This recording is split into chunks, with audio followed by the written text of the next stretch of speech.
tá vindo com suas músicas. Você é muito interessante, assim, quando você conhece a Nath,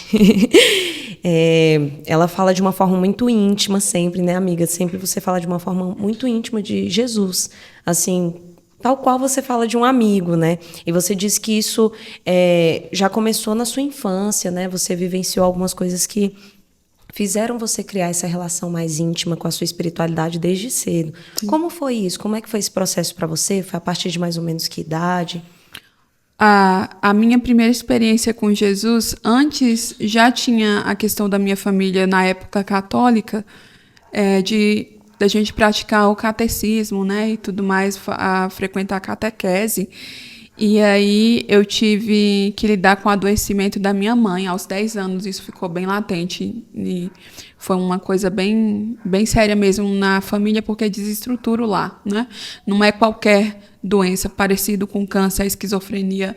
Minha mãe foi diagnosticada com esquizofrenia, mas num nível bem crônico mesmo. Uhum. E a gente tinha uma dificuldade muito grande. Eu venho de uma família bem... não digo que a gente passou dificuldade extrema, mas era bem suado. Era ali o pouco, confiar no pouco, e o pouco a gente terá ali.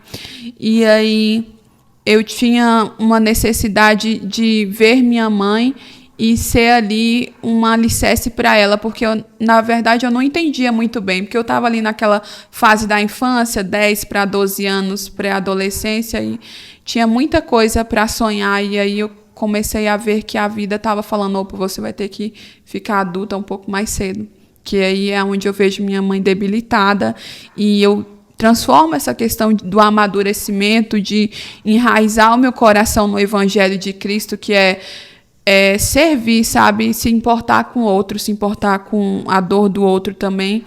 E aí ela tem esse quadro de adoecimento muito grande, e uma das nossas batalhas foi a medicação.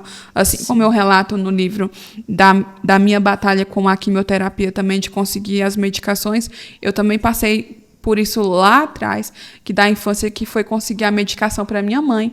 E certo dia ela estava muito mal, com alucinação, se debatendo muito forte. E eu começo a chorar, porque eu não tinha controle daquela cena. Você tinha quantos anos? 10 anos. 10 anos. Uhum.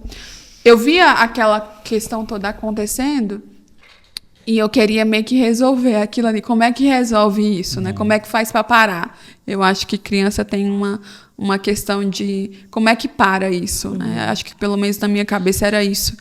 E aí eu comecei a chorar vendo ali e peguei aquela lista telefônica imensa, amarela, né? Os meninos não conhecem, né? Alguém aí que está vendo conhece essa lista. Aquela lista gigante amarela com todos os telefones. ABCDFGX. Não é o seu telefone, não é o seu telefone.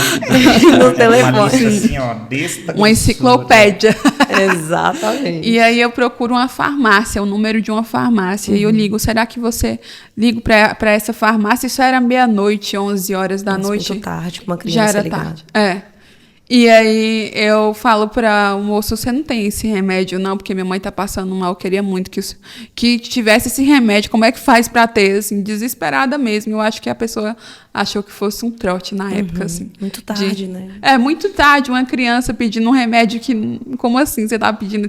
Como é que você tem ciência desse remédio? Porque eu também tinha isso, de passar a estudar os farmacológicos para ajudar minha mãe nessa idade.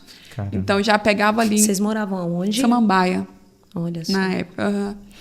E aí, a gente pegava ali a caixa. Eu tinha essa agora, né? Essa questão do amadurecimento de pegar o remédio e ler. Porque, às vezes, o médico passava, mas ele não estava nem aí para os efeitos colaterais. E eu não queria aquilo para minha mãe. E aí o moço falou, não tem, você tem que ter a receita. Mas eu não tenho a receita. E aí, como volto, ele desliga o telefone bem rígido. Aquele pessoal de farmácia, às vezes, é um pouco mais rígido nesse sentido de... E tá certo também, claro, né? Quando o remédio é controlado, né? Medicação controlada. E aí eu volto pro quarto chorando. Mas eu chorava que molhou a coberta. Relato isso também no livro. E aí eu tenho essa experiência que, de novo, eu estava dormindo e aí veio um anjo no meu quarto e me leva para perto de Jesus, porque eu tinha pedido um abraço para ele. Eu falei, Jesus, me abraça porque eu não estou aguentando mais. E E aí Jesus aparece do lado desse anjo no meu quarto. E aí ele abre a mão mais uma vez. Por que tem a menção que é ele? Por conta do machucado da Da mão. chaga, né? Eu não conseguia ver tonalidade de pele, de feição. Não, porque era uma luz imensa. Eu conseguia ver vestes e as duas mãos, assim. E aí você não me pediu um abraço? E aí eu falo, tipo assim, só que sabe, aquela coisa de, será que eu tô sonhando? Será que isso tá acontecendo mesmo? E aí eu saio correndo, assim, da casa, eu começo a correr, assim, pela casa, e aí ele vai de novo na minha frente, eu tô aqui para te dar um abraço. E aí ele me abraça, eu recebo esse abraço. E aí eu acordo depois. Quando eu acordo, o telefone tá tocando, era o cara da farmácia. Você não é a mocinha que ligou aqui meia-noite, 11 horas? Então, teve uma pessoa que doou uma sacola aqui com o remédio da sua mãe e eu vi que você estava muito aflita, eu quero doar para você. E a gente foi lá buscar. Uau. Então, essa experiência, eu digo que Davi, né? Todo mundo conhece Davi pelo fato dele ter derrubado Golias, mas poucos sabem da escola que foi preparatória para ele. Então, antes de ter essa experiência na UTI com Jesus, eu já tinha tido essa experiência em cenários bem difíceis, mas que ele não abandonou. Ele deixou claro que ele estava comigo.